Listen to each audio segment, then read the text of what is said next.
Okay, hi, I'm Matic. And I'm Sean. We are SMAC Games, developers of Tokyo 42. Welcome to the Party Chat podcast. Xbox on. Game on, baby! Wow!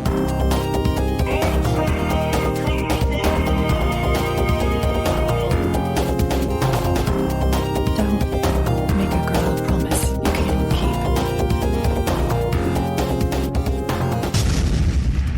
keep. Let's do this. Hello and welcome to Xbox One Party Chat Podcast, the official podcast of the Xbox One subreddit. I am this week's host, Ross Miller, and I'm joined by everyone's favourite uncle. It's Uncle Jessy. Hey, everybody. I'm back. And Ross, man, are you tired, man? You sound a little sleepy. I'm always tired, Jessy. It's because Always. we were up so late gaming. Actually, I wasn't up so late. You and the missus were up so late a few nights ago gaming. I was yeah, that was a little pretty blown late. about it. And also joining us this week is our Lord and Savoury Snack, Jesus Christ himself, Delicious Cheese. Gentlemen. So guys, how are yous all doing? Later on in the show, we do have an interview with the developers of Tokyo 42, which just came out on Xbox One and Steam this week. But we usually start the show with what we've been playing, but we've all been playing the same thing this week, and it is Tokyo 42. So I want your thoughts on the game, and I'm going to start with you, Clay. Yeah, I'm actually getting really hooked into it, and I'm excited for it to officially drop. We are recording this slightly before its official release, but the game is a lot of fun, and it has this vibe to it that I can't quite put my finger on. That reminds me of something maybe that I used to play when I was younger. Syndicate. So, yeah, Is I was that what gonna it say, is? In the interview we totally didn't record yesterday and then ran into the middle of this podcast, we actually decided that it was like Bubblegum Syndicate. There is something oddly familiar about it, but at the same time, I've sunk in a little bit more time than I care to admit in the game so far, and I'm really enjoying it, and I can't wait to play some of the multiplayer. Yeah, it's going to be great fun. Rhys? Well, I'm playing it too, obviously, and I like it as well. The graphics are really cool. The music, actually, I love. Yeah. If I only had one complaint to make about the game, and this is such an old man complaint, by the way, but I can't read anything in this game. The text. I knew you were going to say that. I knew you were going to say the text and the UI and everything. It's microscopic, and so I'm like, if there was an option to increase the size so I can read, like that'd be great. There is an option, Really? and I it's didn't see called go to the store and buy yourself a bigger TV. Come on. Rhys is playing off a 14-inch portable. No, I just And he's streamed on my granny's phone. now. No, actually, it's a 49-inch Samsung, and it's 9 years old, and it doesn't have a single dead pixel. That's amazing. It's beautiful. Yeah, it was like the very first gen release of the full HD LED flat panels. Like the very first one, I paid like $2,500 for it. Yep. And best $2,500 I ever Yep. spent, because 9 years old and it's still going strong. I'm with you there.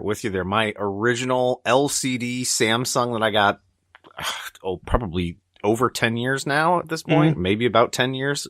That thing is still rocking strong. My other two TVs, on the other hand, it's debatable. And those were only a few years old. And I'm like, how is this thing a tank? Like, why is this thing running? To be fair, Clay, like, you accidentally broke your TV to replace it with a 4K one, and that's your justification to the wife. That's just in case she's listening, I haven't sprung that on her yet.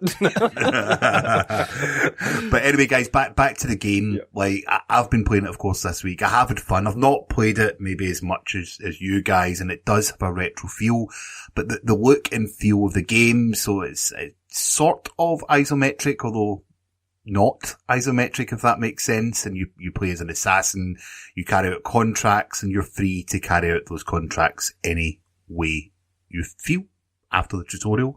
I've been having a lot of fun with it. It does take a little bit of getting into.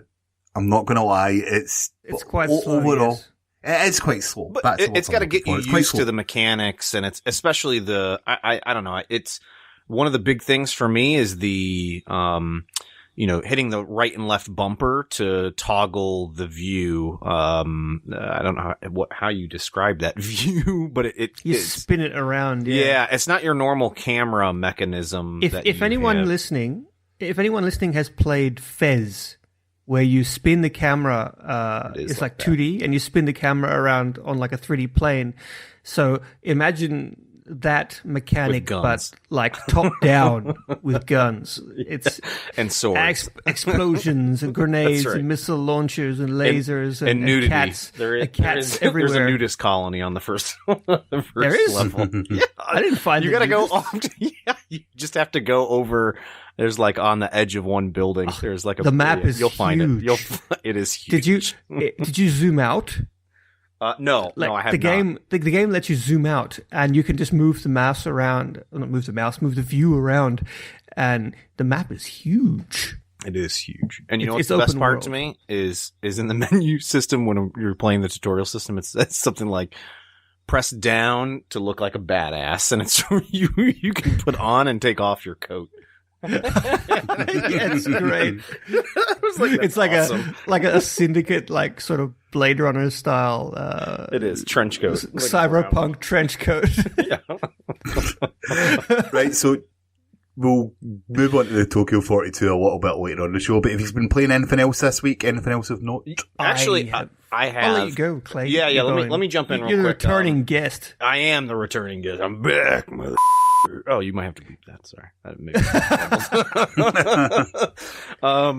Actually, I have been playing some Everspace now that it has officially released, and enjoying it. I started the game over. It gives you the option as soon as you update the game, and the 1.0 patch, I think it was, sort of their official kickoff. It's still, I believe, in preview, but it's more or less the final build or an update of the build, and you now have multiple ships, and there's new enemy types and all sorts of craziness in there, and it gives you the option to start your game over fresh, and it has a story mode now, which is great to see. Rhys, I know you were having some difficulty with the controls.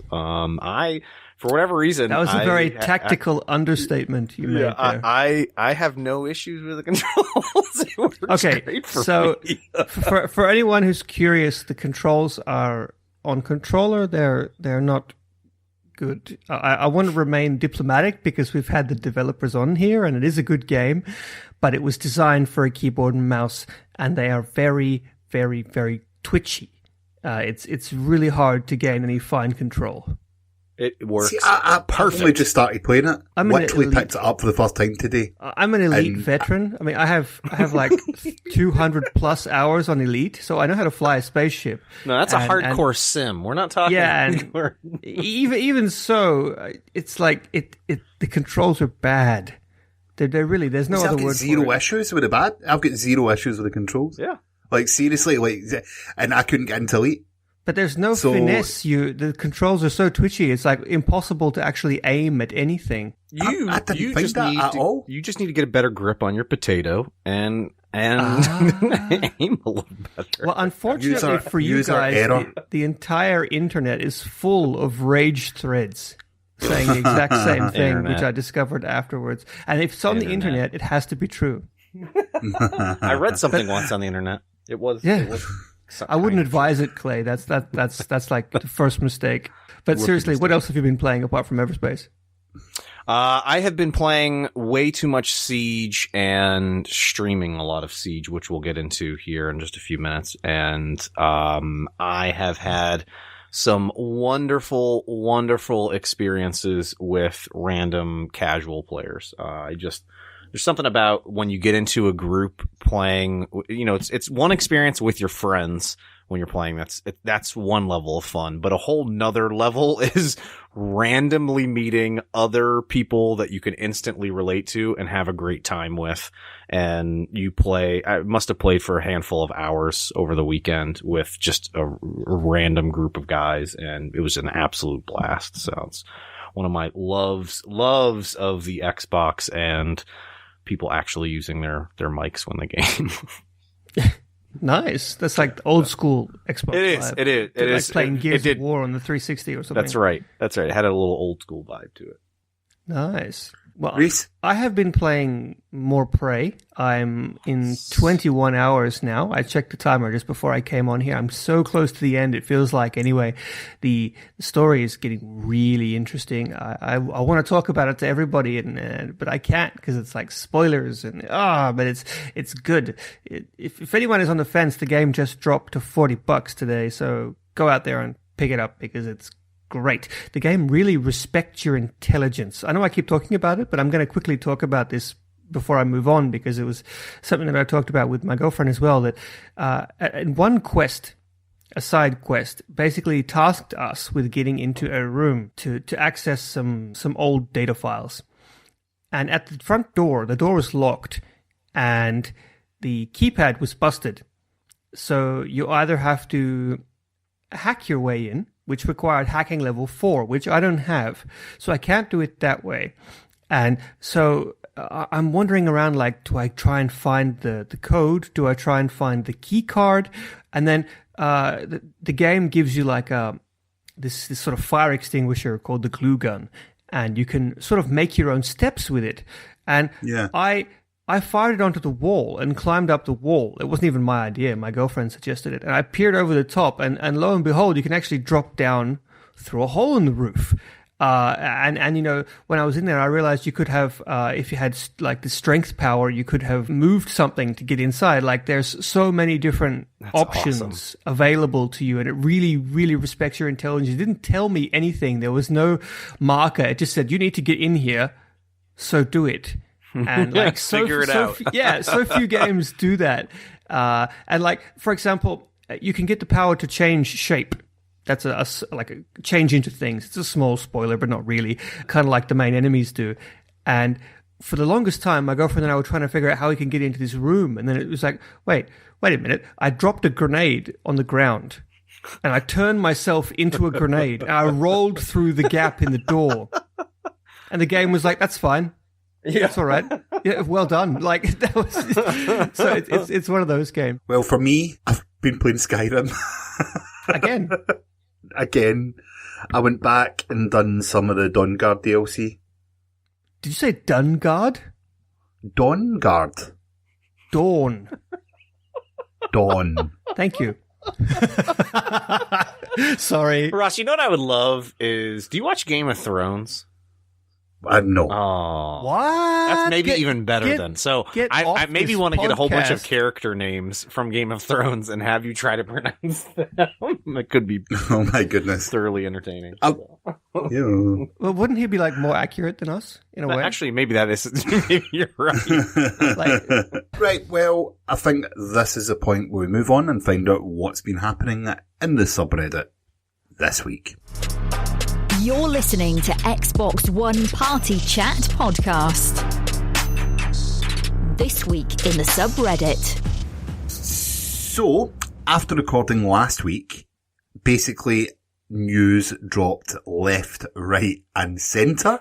So we've got some big stories to actually come out and talk about this week. And first up is usual user Thalaxis. Who won the Karma Lottery and has the Mixer being announced story. So Beam has changed its name to Mixer because they couldn't use the Beam name globally. And this, of course, means as well that E3, the Xbox conference, is going to be streamed in 4K. So guys, are you excited about Mixer? Yeah. Just slightly. Just a little bit. Just a little bit. Actually, side note on that, our good buddy who's been on the podcast, 3 times now? So. Josh, what's his name? Claire? Stein. Josh Not Stein. Not Steen. Did you notice I had to pause there for a second to run through that in my head? I heard. He has been promoted just today before we started recording. He's now the product manager for Mixer. So congratulations, Josh. Congrats, Josh. That is excellent. We'll have to have you back on soon. The beards are taking over the world. Yeah. So guys, Mixer, it's pretty cool, right? I mean, let's be real. Beam, previously, now Mixer, is objectively the best streaming service there is. It's got zero latency. It's got almost zero co-streaming. Mm-hmm. It's got interactivity. And now it's being pushed by Microsoft. Do you think it has got the chops to compete with Twitch, which is a well-established brand, despite being a dinosaur technologically? I think competition's good. I think starting early is obviously helping Twitch a lot, just because of its user base and the fact that it's known as the one to go for. Like, I've got friends on Twitch that are just like, no, I'm not moving from Twitch to Beam. I'm going to stay there. I've got too many followers here. I can't now move over. So, they're always going to be competing against that.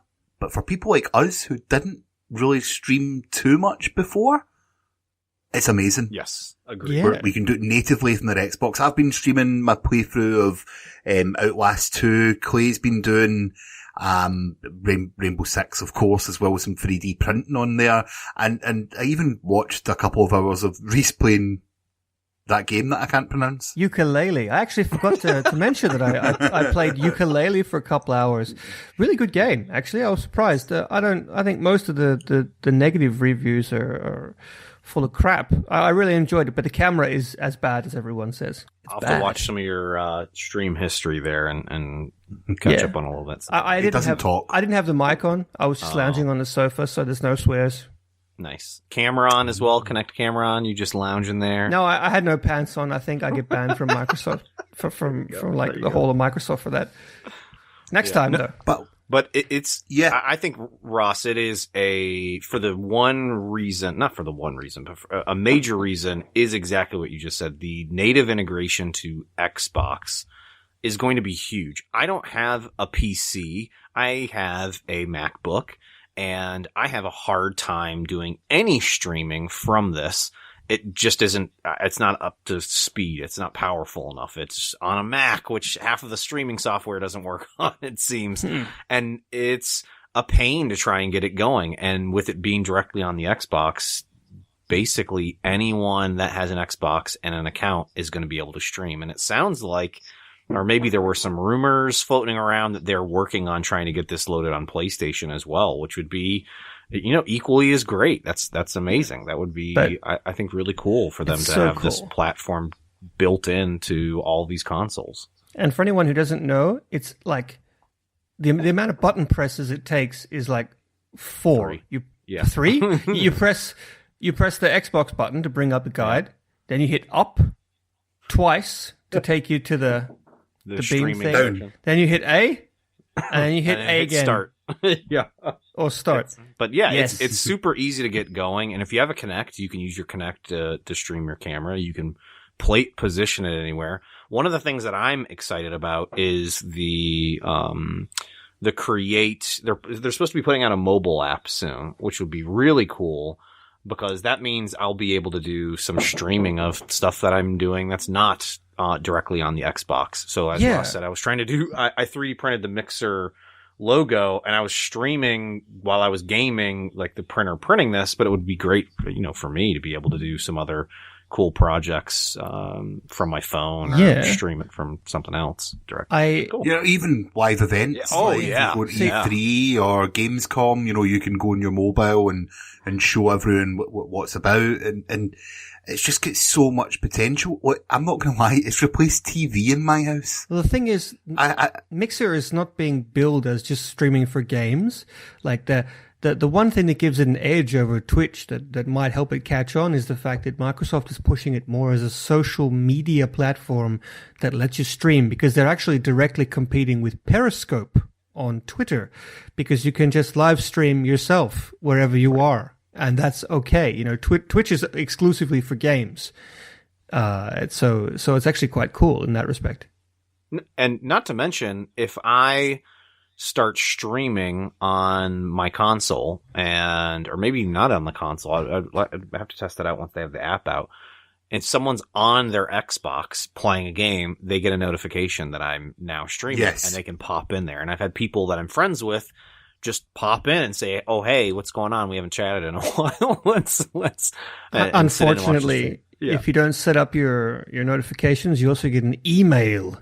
Oh, jeez. I got emails like 3 a.m. Hey, Uncle Jessy started streaming. Oh, that's great. Thanks. Uncle Jessy's trying to contend with Ross and his wife being quite drunk and playing Rocket League with him. Man, I was horrible at Flip Cup Puck. We'll just call it that for the But like, yeah, the potential for this is unbelievable. I was mentioning there, it's replaced TV, Green Skull, Dan, that's been on the podcast. I sat in that for a couple of hours on Saturday night and was playing Jackbox with them. And, you know, I just feel as if, as Rhys said, a social media platform, an entertainment platform as such, they could take this so far. There was some rewards available for people who were using Beam. I think if you hit level 10, you were getting a free subscription. Yes. And if you were level 50, you got a year free of Beam Pro. Wow. Exactly correct.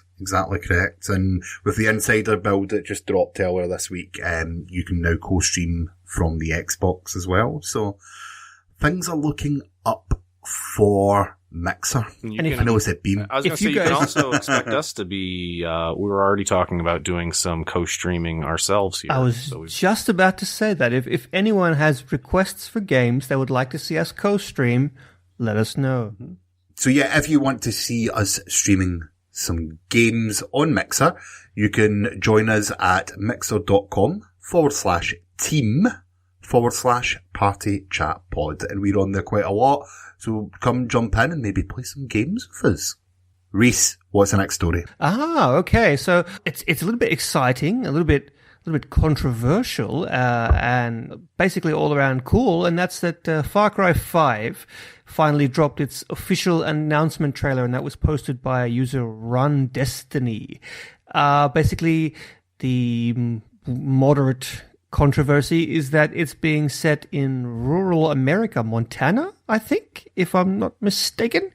And you fight against militant Christians who are press ganging a local town into fighting like a civil war. I think it looks interesting. Very interesting. I have to say, I mean, I'm personally not a fan of Americana just because it's so alien to me. So that's why I'm building a wall, son. But I was trying to think of a way to recover from that. But I have to say that it's original because like that's never happened before. Like a game like Far Cry, like an open world action sort of, you know, physics playground where you blow crap up everywhere. That's never been set in America, has it? I don't think so. No, the only thing I can think of is Red Dead Redemption. That's a Western, but it's not modern, yes. You know? I can't think of any other modern day set in America where you're, you know, running around doing all sorts of crazy stuff that you shouldn't be doing. I got one. Redneck Rampage. You remember that game? Do you notice the same theme here? Yeah. Like, do you know it's Far Cry? It's a Far Cry. It's Far Cry. Yeah. It's also not coming out until February next year. Wait, that long? Yeah. Ouch. So, like, They announced this and I assumed, this could be a September or October release. No. Didn't they do that the February last time? 2018. That's really Why are you dropping unusual this for now? Ubisoft. You know why? It's because they're not reusing the same map again. That's why. That's why they were able to put it out. It's going to take a little bit longer. if I wanted to be cynical, I'd say that they're dropping it now while the topic is hot. Is Ubisoft holding a conference this year? Yeah, they are. They are? Yeah. Well, then they don't need to skip E3. So yeah, maybe they'll be doing more detail on the game, I guess. I don't know. Normally They've they already have a dropped live like demo. 5 trailers for this thing. Yeah, they're going all out. And apparently on the sub today, an article dropped saying that it will have 2-player cooperative campaign, like proper cooperative campaign, not the sort of shoehorned in mode that they had in the last one. And apparently you can customize your character's appearance and gender for the first time. Very cool. So yeah, options are Fantastic. Good. Yeah. Like, we all know the Far Cry format, so we know what it's going to be playing like. it for But like I 6 do days think, now. I do think that this, it is an interesting setting. The character trailers are better than the actual trailer themselves. And I am slightly excited for it. I played Far Cry 4 before 3. That's weird, but And I know, it's strange. And I couldn't quite get into Far Cry 3 because it was slightly older. Yeah, no, it's just because it's slightly older. You always like the first one that you play. It wasn't a series that I was really interested in before, but I picked it up, Far Cry 4, and I really enjoyed the playthrough of it, but I've not really fully get into 3 at any point. So I'm quite excited because I don't have that fatigue. Yeah. If that makes sense. But a few people that I've read online are like, it's more Far Cry, it's just going to be the same. And it's a bit like that sort of Assassin's Creed feeling where it's like, is there too much of the same going on here? So it's all going to be about that setting. Yeah. Setting, any changes characters, weapons, vehicles, animal, wildlife. They clearly showed off hunting in there. I am very excited about this one. I loved Far Cry 3. I think this is going to be pretty cool though. This is right up my alley. And more of the same. If it's anything like Far Cry 3, I am all for that. That game was a little nutty. It was a lot of fun. Can I be honest? I don't actually see a problem with stuff being the same as it was last year, but slightly upgraded. I mean, why does sports games get a pass for that? Is there inherently a problem with basically sports games and like Call of Duty and all the yearly franchises, they're sort of like the TV, like the broadcast television of gaming, It's like, it's easy to digest sort of stuff that the masses can enjoy and they're familiar with it. And I think that's not so bad. I mean, if you like that, why can't everyone have a kind of game that they enjoy released on the regular? I mean, if you're a hardcore gamer, you get hundreds of games released a year that cater to you. I'm not disputing that, but in the same point, FIFA doesn't masquerade as being a different game from its previous one. Yeah, true. It's just a yearly installment. That's actually an argument we should probably revisit a bit later. I think, like for a proper discussion, not something that I just, pull out my ass in the middle of the thing. But yeah, let's come back to that. I think that'll be an interesting topic. Come back next week and we'll be talking about the ins and outs of annualized video games and should or should they not be done. Does that sound appropriate? No, not really. No, sorry. No. So I think that's a good point just to head over to the interview that we have pre-recorded with SMAC Games, the developers of this week's Xbox release, Tokyo 42. Xbox Snap this week's interview. Hello folks and welcome back to this week's interview with Rhys, myself and Maciek and Sean from SMAC Games, who are here to talk all about this week's release, Tokyo 42. Welcome Hello. to the podcast, guys. Hi. Hey. Hi, thanks for having me. Yeah. So, welcome, guys. Just want to tell us a little bit about who you are and what exactly you do. Well, I'm Maciek. I do graphics at SMAC Games. It's just the two of us. So yeah, I make the pictures. I do all the coloring in, all the crayons. Basically, that's what I do. I just kind of sit around all day and play with crayons. Sean does the rest. I'm sure. I mean, that's very oversimplified. Maciek does all of the modeling, all the animation, all the design work, does all the UI in the game, everything visual, really, he does. So Definitely not a man with a crayon. Are the crowns real? The crayons. Yes, Yeah. and they're much more tasty than people realize. Yeah, I was just thinking we had to get the edible ones after a while. He was having some health issues last year. I just want to say to all of our listeners, it is not healthy to put crayons either in your nose or in your ear. I know that through experience. Allegedly. Other orifices, on the other hand. Oh, it's not that kind of podcast, boys. Sorry. Well, I was just going to say I'm Sean Wright and I do the code. That's it, really. I mean, all of that, whatever that may entail, is in my bag. But I'll back him up and say that he does all the code. So it's all the AI, all the sort of game logic, based systems, physics, mission structuring, all that kind of stuff. So it really is a two-man gig, apart from the music, which is in the game, which is being done by Vicente Espy, who cannot join us. He's in Cape Town at the moment, but he's a genius music multi-instrumentalist and a mentalist, and he did all the music. We need to know a bit more about SMAC Games. So how did you guys get started? There's only two of you. That is like a really unusual thing, a two-man team. We've seen one-man teams, but two-man teams is pretty rare. How did you guys get started, and how did you end up getting from South Africa to London? Well, I mean, as a starting point, it must be noted that we are brothers. Yeah. Whilst we have different names, same mother. So I think I was in London. Glad you noted that. Yeah. It's only taken to now to figure it out, or did you know this previously? Well, it all began in the summer of 1988. You see. Yeah, I was in London, and Sean was coming over from Cape Town. And just kind of before he arrived, we were just bashing around the idea of making something together. We kind of did. We made a prototype for Tokyo 42, and it was better than we expected. Yes. So I think we decided to run with that. And for the sake of forms, when you're going to meetings and stuff, they requested a company name. So I think we took about 10 minutes coming up with a company name, which is Sean and Mac combined. So it's SMAC. Like SMAC. I see what you're doing. Yeah, you can tell we had like a huge branding team behind that. Yeah. And Is that like John and Edward Jedward? It's that, but potentially lower class.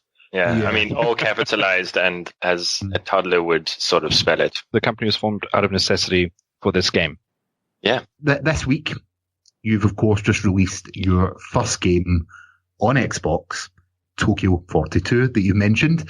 Now, for those that don't know anything about the game, give us a little description of it. What exactly is Tokyo 42? Yeah, all right. Well, Tokyo 42 is an isometric action game set on the rooftops of a future Tokyo of our own imaginings. You inhabit the body of a man framed for a murder whose only way to discover the source of that frameage is to become an assassin himself or herself. Yeah, it's a beautiful game that hinges on the shifting of perspective along 8 different degrees of axes. You view the game from a not quite isometric, from like about a 35-degree angle lifted from the horizontal. I think I might be getting a bit too technical Let me here. just cut in here for a second. What exactly is specifically isometric? You've piqued an interest here. Is there an actual measurement that makes something isometric? I believe it's 45. 45. Yeah, I'm not too down on the terms because there's a few conflicted things, but yeah, I think it's 40 degrees off axis, and then isometric generally speaks to there being no depth. So no matter how far away you are from something, it's still got the same depth as something else. So isometric technically is 2-dimensional representation of 3-dimensional objects.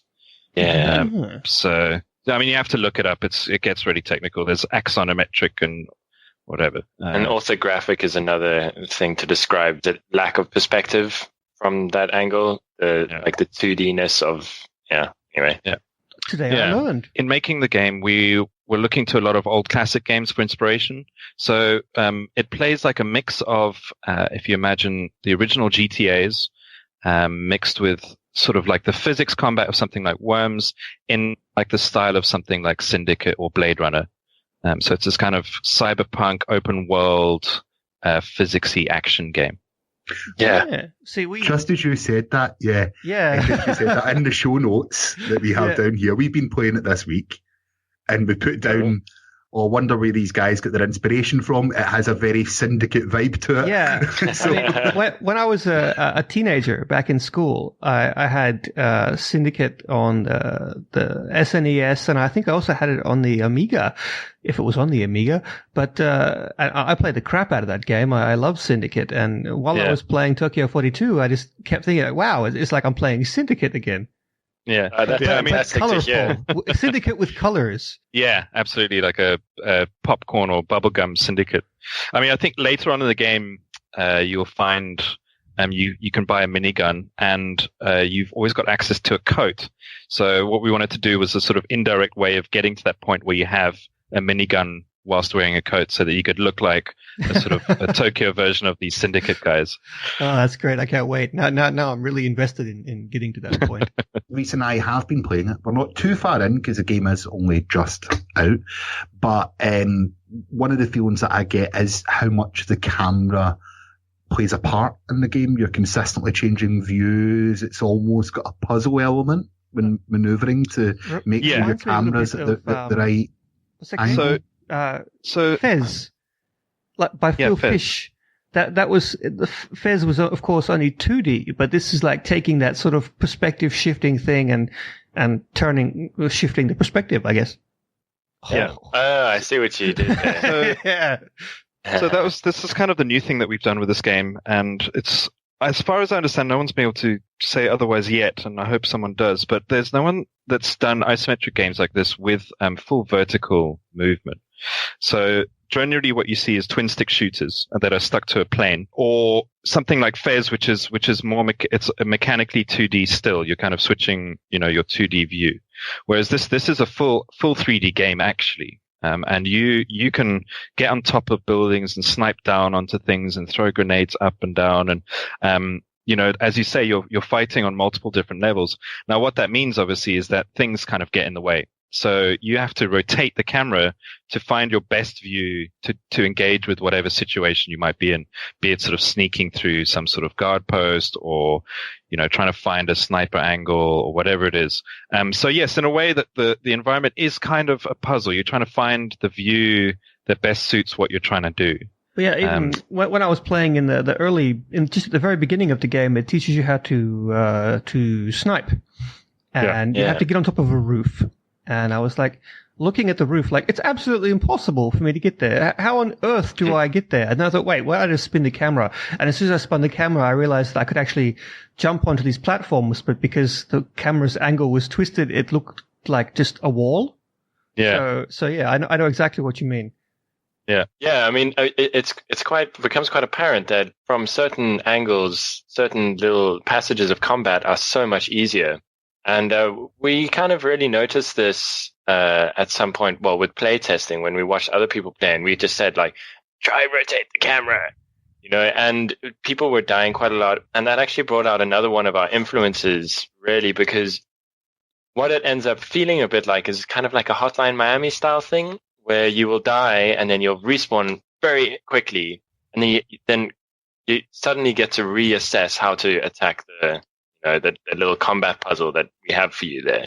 So in some cases, you might rotate into a certain angle or jump off this thing or so on and so forth. So there's definitely a combat puzzle element that you can explore by, dying a lot, which is encouraged, I think, in the game. So the most striking thing about the game that everyone notices straight away is obviously its artwork. It's bright, it's vibrant, it's distinctive.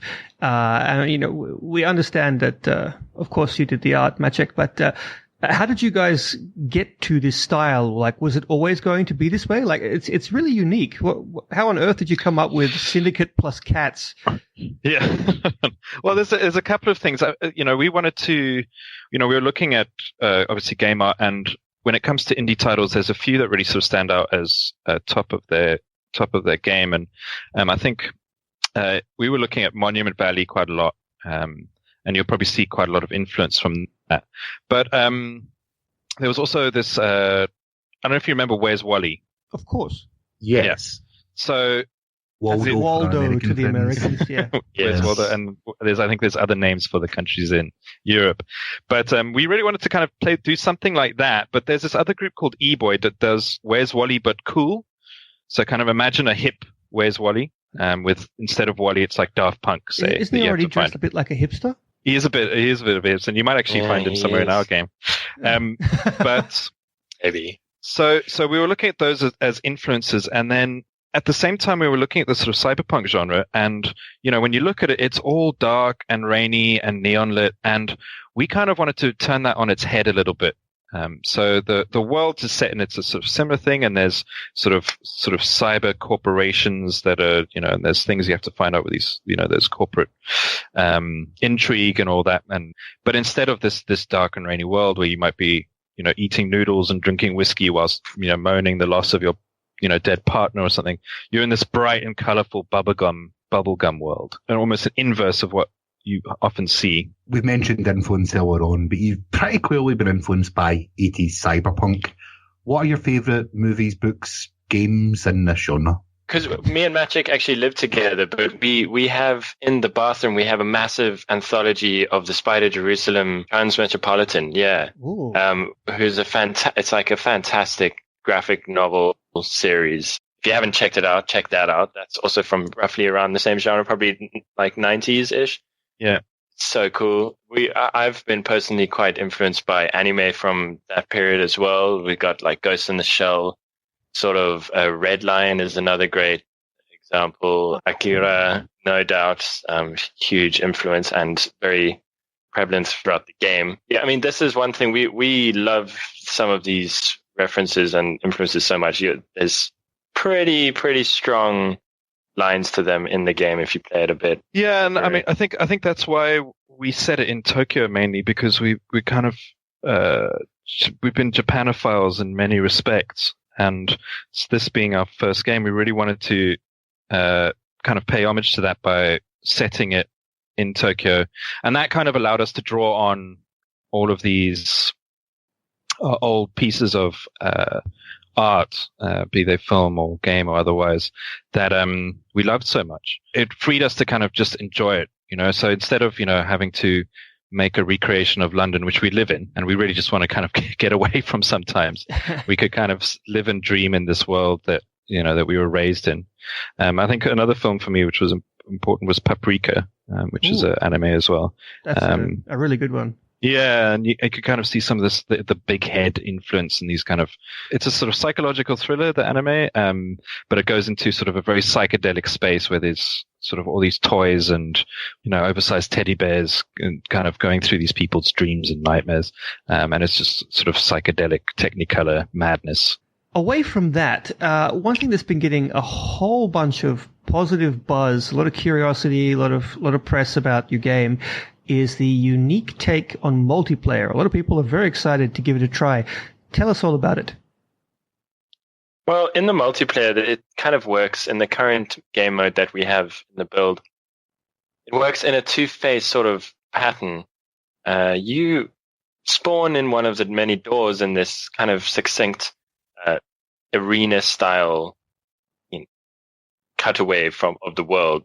Actually, all of them are made like individually, but they're not in the main world, but they are.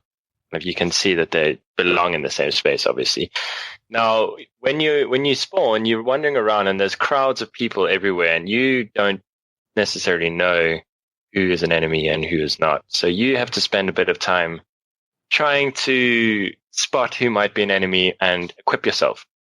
Now, at some point, you have access to a cat called Tracker Cat, who you can spawn and who will go and sniff out enemies and basically show you who to kill. And once you do find that out, you can approach the assassination however you want. Now, at this point, it can kind of devolve, or I should say evolve, into kind of all-out physics combat, which is super fun. And you get this kind of bullet hell exchange. And with the multi-height stuff, it can get really tricky and fun. And once you die again, you suddenly are anonymous. So it starts all over once again. And it's up to 8 players. So you can imagine there's quite a lot of tension of, someone just suddenly becoming a sword wielder or someone whipping out a rocket launcher. So Yeah, it's sort I of mean, like imagine. attempting So to if you blend imagine, in. imagine if you imagine Where's Wally, but if Wally was trying to kill you. Well, it sounds a little bit like an explosive version of the original version of multiplayer in the Assassin's Creed games. Not quite the same, but a similar premise about, like stalking your prey without giving away the fact that you are also an assassin. That sort of thing, yeah. Absolutely. Yeah, we wanted to have some of that tension in there, because I think with arena combat games, they're generally built around action, and we were trying to figure out a way to bring tension and stealth in. So you get this phase, especially if you're playing with less players. I think when it gets to 8 and there's 8 friends together, it's pretty chaotic, and it's a slightly different experience. But when you're just 1-on-1 or 1 versus 2, it can get super tense. And Sean mentioned the tactical cats, the tracker cat. So you'll be creeping around, kind of, watching your back, and then all of a sudden there's this cat at your feet. And you'll know that someone's been tracking you the whole time, and suddenly you kind of panic and you start running, and then it all kind of devolves. It's a really cool loop that happens in the game. I haven't played it yet, but now I want to. I might have to boot it up after this interview. I cannot wait to kill you, Rhys, in the game. We should totally live stream this, Ross. Yeah, I think we're going to have to. That's going to happen. That's totally going to happen. Awesome. Now, one thing we do need to ask, of course, is how has it been working with Xbox, and specifically the ID at Xbox program? Well, ID at Xbox has been amazing for us. They've been, mega supportive, and they've been kind of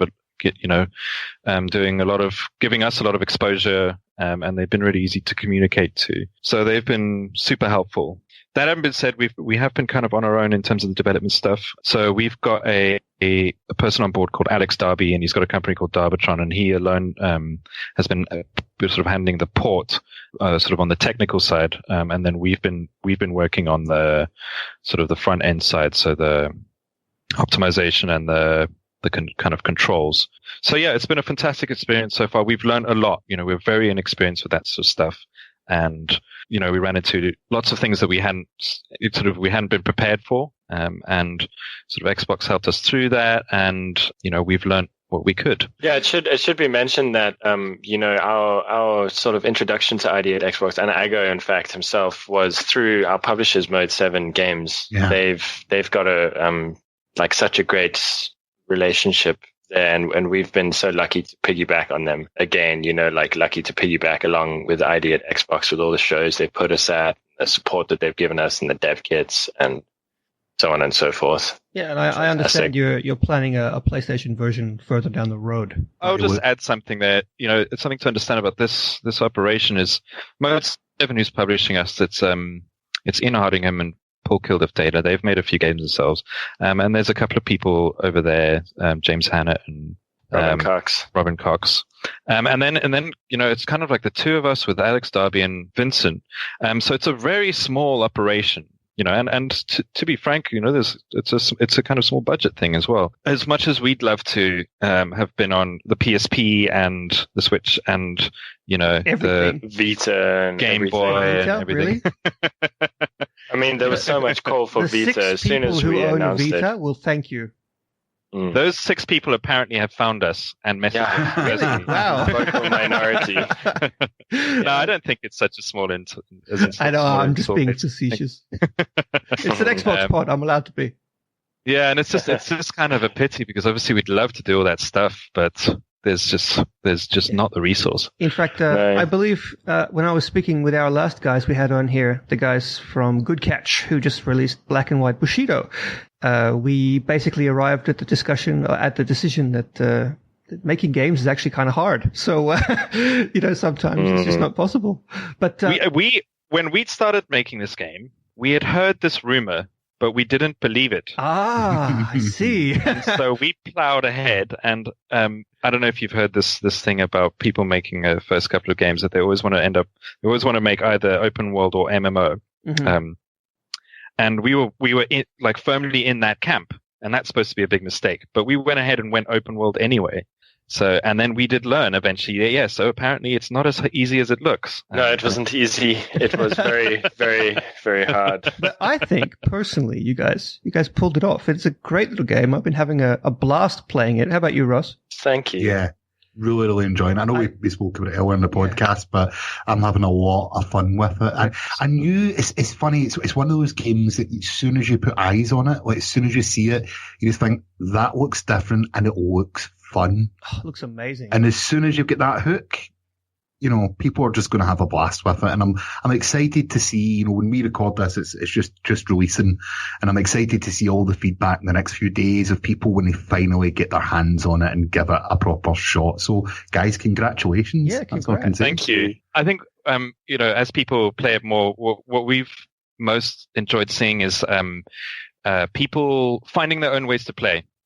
And you know, finding their own strats and little exploits, and you know, there's some situations that are quite tough, but then you know, someone might find a cool sniper spot or something, things that we haven't seen even. And I think that's one of my favorite things about the game, is that it just kind of it can be really tough and quite hardcore, but then it can be really creative as well. Where you can, you know, we saw some guy bouncing grenades off walls as if it was like a pool game. It was mental. So yeah. I really look forward to seeing more different play styles come out as people discover how they play. Awesome. Second last question. E3 is coming. It's just around the corner when we release this. What are you guys hoping to see? Anything special? You want to see some more of a specific game that's been teased this year? Yes, I really want to see Mountain Blade Bannerlord. Ooh. I'm a Mountain Blade diehard fan. Other than that, I can't really say. I think you're our first Mountain Blade fan. Really? Well, the first one who's admitted so. Oh, wow. Okay. I'm looking forward to Project Cars 2. To see what tech they can have recently, since GTA 5 got back into racing games. So with Forza, you know, I've got Forza under my belt now, and I'm wanting to get a little bit more hardcore. So I want to see what new tech they can show us, what kind of wheel deformation and wind physics stuff. Well, you know, very important. If you want to know, like, plastic loop-the-loop physics, I highly recommend the Forza Horizon 3's Hot Wheels expansion that just dropped. Hot Wheels, yeah, it's awesome. Yeah, I've got it. You know, we were discussing like where's the old school future races like Wipeout and all that, and I was playing Hot Wheels and I was like, this is it. This is where Wipeout is. This is the new Wipeout. Mm-hmm. It's just in, you know, you've got 100 and whatever, 200 and whatever million cars with a million different configurations, and you can just blast around these orange tracks. It's epic. Just as a little bit of a teaser, but you may find some sort of racing element somewhere in Tokyo 42. We won't say too much about it, but keep your eyes open. Yeah. Now, guys, you've had it pretty easy so far. This has been a friendly chat, but we couldn't get through a whole podcast without having a hard question for you. This is ready. Kotaku levels of questions. That's what I'm going to say. Right. So we're doomed already. Actually. Yeah, this is like, no matter what you say, there's no right answer to this. Hard-hitting journalism here. Coke or Pepsi? Go. To both of you, I want two answers here. Which classic video game character could you and would you knock out with one punch? It's a little bit of a thinker. I would say our final boss, Marie. You think that's a bit of a spoiler? That's what I'd want to take. Oh, he sort of said classic video game. Yeah. Right? No, it's open to interpretation. What's classic? Okay, true. Major Nelson said Frogger. Okay. Yeah. Well, I immediately thought of Guybrush Threepwood from the Monkey Island series. Good choice. Good answer. I was waiting for someone to just smack Guybrush across his stupid looking face. But I kind of like him. Yeah. I don't want to do that, you know. But you could. I definitely could. I don't think that would be too hard. Sure. Well, guys. Wait, that's one answer. I want two. That's two. We've got his own boss. Oh, I suppose. Yeah. All right. Okay, I'll allow it. Guybrush was so good. Well, guys, Thank you so much for taking the time to join us. Of course, Tokyo 42 is available on Xbox right now. And I'll put all the links in the description below on the subreddit so everyone can go and check that out. But thank you so much for taking the time to join us tonight. Thank you so much. Yeah, thank you so much for having us again. Where can everybody find out more about Tokyo 42? We have a website. It's handily named Tokyo42.com. You can check that out. There is a Twitter called Tokyo42 Game. We can find out more. Look on the Steam discussion groups. Yeah. And you can also find out information through our publisher at mode7games.com. So, and you can phone Magic at 07. No. Jez Corden tried to give his email address out last week and I had to cut that, so stop all this editing. Well, guys, I wouldn't thank you mind so someone much. calling me for once. It's been a long haul. Who uses phones to phone nowadays anyway? Anyway, guys, thank you so much for taking the time to join us, and we wish you all the success in the game. I know we would have a blast with it so far, so I can't wait to see what the rest, everyone else on the sub. Thanks again. Thanks again. Yes. Cheers. That was a great interview, guys. Thank you so much So good. for joining us. So good. It's just like You I was weren't on there. it. You don't know. It's like I was there the whole time. Ross. Yeah. We've talked about this. Studio magic. Boys, The illusion. It's the illusion, folks. let's wrap up the podcast, I think, with one final topic that we definitely need to talk about, and that is that Game Pass has launched to the public finally this month. My cat is banging on the door again. Bringing you treats, I'm sure. Yeah. No. So yes, user Deagle Burl. I've said his name a handful of times now, and or his or her, I don't know if it's a he or she, and always screwed up. But the Game Pass should be, by the time this podcast is up, will be officially launching with over 100 games, $10 a month, plus a 14-day free trial. Gentlemen, are you in or are you out with the Game Pass? I like the show notes here. Deal or no deal? Yeah. You like that? Deal? Or no deal? I'm thinking deal. Yeah. And I'll tell you why. I've got a 6-year-old that is right into these games. Nice. And it's expensive. Very No one can deny that gaming's expensive. So for him to have access to a bunch of games that he wouldn't have usually had, I think this is absolutely great. Plus myself, there's a few games on there like Mad Max. Mad Max is great. Yep, that I probably would have picked up at one point or tried to play that I definitely will now.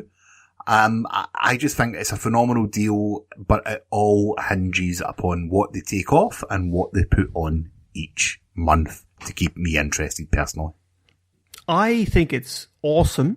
At the moment, I'm not going to subscribe because basically I have played almost all of them.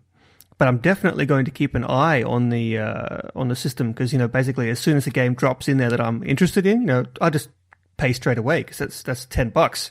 Like even I can finish a game in a month, so I think it's awesome. And I mean, this kind of thing is so good for somebody like of the value proposition to a new gamer. Like buy an Xbox One, yeah, and then for $10 you can have 100 games. Like that's pretty cool, right? That's a little ridiculous. It's pretty That cool. is, Yeah. Ross, I'd be in the same boat as you if my son was a little bit older.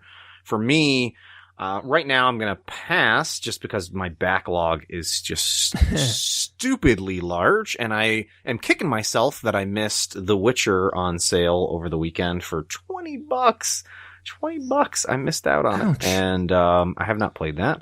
But hopefully, if that hits this, I will more than likely pick it up. I just wanted to call out one thing before we wrap it up on this, that a big thank you to 2020 SE, who wrote up a big breakdown of all the games that are launching with it. There is 112 games in total that are launching with it on June 1st. 72 of them are Xbox 360 games. 40 of those are Xbox One titles. 32 have been part of the gold or free promotional titles, and 5 are HD remasters or re-releases, which I thought that I would have assumed almost all of the 112 titles were going to have been previous games with gold titles, and I was very happy to see that that's not even half of them are games with gold titles. So that's a pretty great offering, in my opinion. Yeah. Do you know what was quite funny? Is the first game that I played from Games Pass was Alex Kidd. Why is that funny? I have no idea what that is. I don't know. It was just like, so it was a game that was in the Master System years ago. And I don't know why, but it was the first one I went for. The second one was Golden Axe, and the third one was Streets of Rage. Okay, so you went full on retro. Nice. I went full on retro with it, but I have downloaded, I said, Mad Max. I've downloaded, NBA 2K16 because it's a game that I would never ever have bought, but I've heard that the single player sort of story mode in it is quite good. And of course you're getting games like Halo, all the Gears of Wars, including Ultimate Edition, everything except from 4. Payday's in there if you can find a game.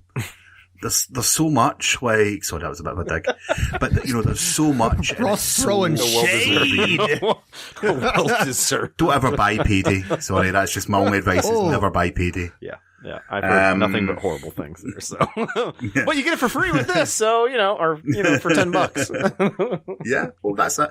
But you know what? There is a lot of great games that I would not. I'm going to try. If you're an achievement hunter, it is an absolute dream. Ooh, I never thought of that. Because if you are willing, you're getting so many games that you can just plow through to get that gamer score up. And we said, this isn't aimed at us. The people that go out and buy a lot of new releases when they come out and pick up a lot of games in sale. This is for the new people picking up consoles. And for them, this is absolute perfection. Just think of that. The achievement hunters, that 112,000 gamer score for $10. Well, some of them will get DLC as well, so it's actually higher than that. Because you get the free DLC with some of the 360 games and things, so they are a little bit higher than that. It'll be interesting to see what the total gamer score is if someone wants to do the math. I'm sure someone has already. Yeah, probably. Is Stallion 83? I think that's the guy. Is he still the one that has the highest gamer score? I think so. All right, Stallion, we're calling you out. We're coming. I'm going to quit my job and play nothing but these games. I think and play it all on Mixer. Mixer, are you guys hiring? Because I need some income if I'm going to do that. I don't think that sort of defeats the purpose of quitting your job. Oh, yeah, that's right. Sorry. I'm going to quit my job and get another one. That'll show him. That's right. So, guys, Clay, Cheese, thank you so much for joining me for another episode of Xbox One Party Chat. We'll be back next week with our E3 prediction special. But for another week, Xbox, turn off.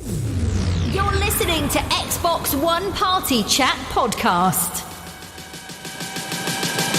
the official podcast of the Xbox One subreddit. Let's do this. Yeah, I would be that. No, I think they're trying to get it in before the craziness of E3. E3 too. It's gonna get mixed in. Like, I don't know. It's got to be. You've got to be playing. I wanted to say chat roulette, but that's not the word I was looking for. What? That's what? Oh, whoa. Where do we go here? Wait a minute. So what is it you do in your spare time? I'm like really red right now. Oh my gosh. I've never even used that before. Maybe once. Yeah, I don't know what that is, officer. I've never seen that before in my life. 15 minutes. Oh my gosh. I'm like sweating. I'm really red. That just came out of absolute left field. I wanted to say, oh God, I don't know. Like going into E3 is, you're going to get lost in the shuffle, and I don't know what that has to do with chat roulette. Oh my gosh! Oh my gosh! The podcast. Oh, holy cow! Well, anyway, I don't know how to get back from that, but it's a good time. Doesn't Ubisoft have their own